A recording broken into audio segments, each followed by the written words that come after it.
I'm back with part 13. So, next, Vice President Harris was asked about the exit from Afghanistan. The moderators asked her if she feels that she and the Biden administration bear responsibility for how the exit was handled. She said that she agreed with President Biden's decision to exit Afghanistan. I personally do as well because we had two prior presidents to Joe Biden, both President Obama and President Trump, both vowed to get us out of Afghanistan, and President Biden finally was able to deliver on that promise to the American people.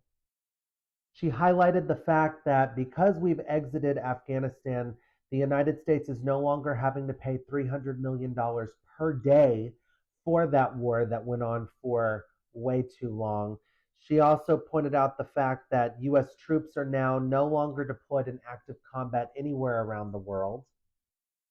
She said that the deal for withdrawal was actually negotiated by President Trump and that it was actually a weak deal in which he bypassed the Afghan government and negotiated directly with the Taliban.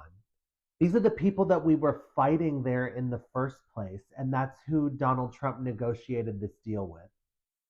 She said the Taliban was actually able to negotiate with President Trump's administration the release of 5,000 known terrorists, and she criticized President Trump for actually inviting the Taliban onto U.S. soil to Camp David. Donald Trump responded to her criticisms, saying that the reason he met directly with the Taliban is because that's who was actively unaliving our troops in Afghanistan. Now, I can see that point and I understand that. I think the problem arises with the fact that he met unilaterally with the Taliban and didn't include the Afghan government in those negotiations.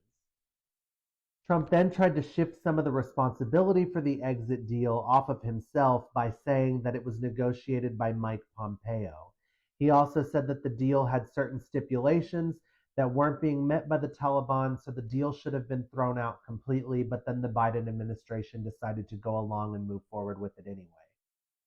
So when it comes to Afghanistan and our exit from there, I think that President Biden did the best that he could with the deal that was negotiated between Trump and the Taliban.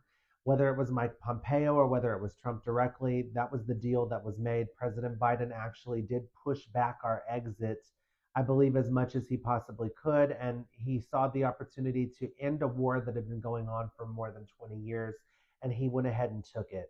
Now, one of the biggest criticisms I've heard is the fact that so many weapons and machinery was left behind, but that machinery actually belonged to the Afghan government. That was weaponry that the United States gave to the Afghan government.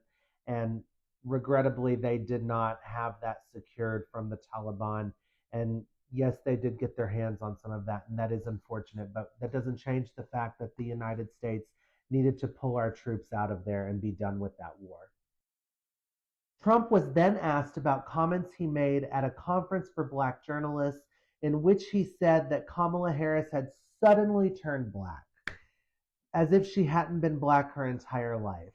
The moderators also asked why he felt it was appropriate for him to be making comments about her race in the first place.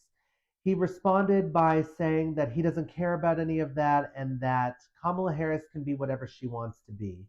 Now, this was a very interesting question to me as a person who is multiracial myself. I'm German, French, Irish, Mexican, Spanish, and Native American. So I understand that it is possible to be multiple things. So anybody questioning Kamala Harris's race, anybody who doesn't understand her background, she is Indian and she is black, and it is possible to be more than one thing. That comes along with being American and being in the melting pot. That's why they call us the melting pot. It's where multiple races and cultures come together to become one. Vice President Harris was then asked to respond to Trump's comments about her race. She responded by saying that it's a tragedy that somebody who's willing to use race as a point to divide is even being considered for the presidency of the United States. She also stated that America is tired of Trump's divisiveness. I absolutely agree. It's time to turn the page and move on from him. She went on to point out the fact that Donald Trump had been investigated in the past for refusing to rent in his buildings to black families.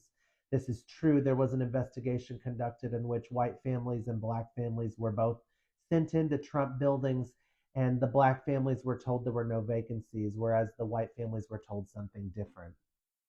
She mentioned the fact that Donald Trump actually took out a full-page ad in the New York Times calling for the execution of the Central Park Five, who later ended up being proven innocent.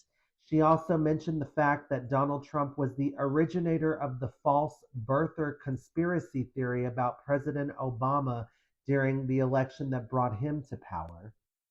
The false birther conspiracy that Donald Trump gave rise to actually continued on even after President Obama released his birth certificate. It's a conspiracy theory that still goes on through today with some of his supporters in MAGA. And it's something that Donald Trump has never done or said anything to quiet or put an end to.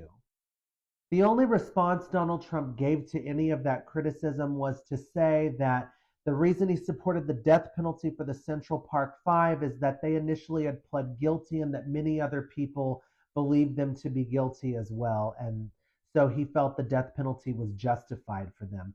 The problem, though, I think arises with the fact that they were later proven innocent. And even after they were proven innocent, he didn't make any kind of retraction. He didn't change his stance. He never said, "Hey, I'm sorry that I called for the death penalty. I was wrong."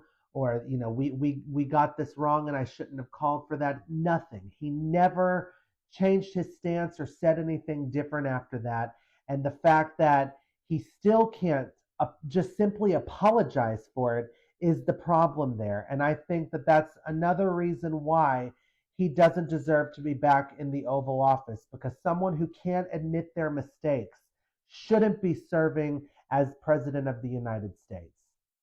That's going to be the end of this one. I'll make another part in a little bit, so stay tuned for that. Please like the video and follow me for more.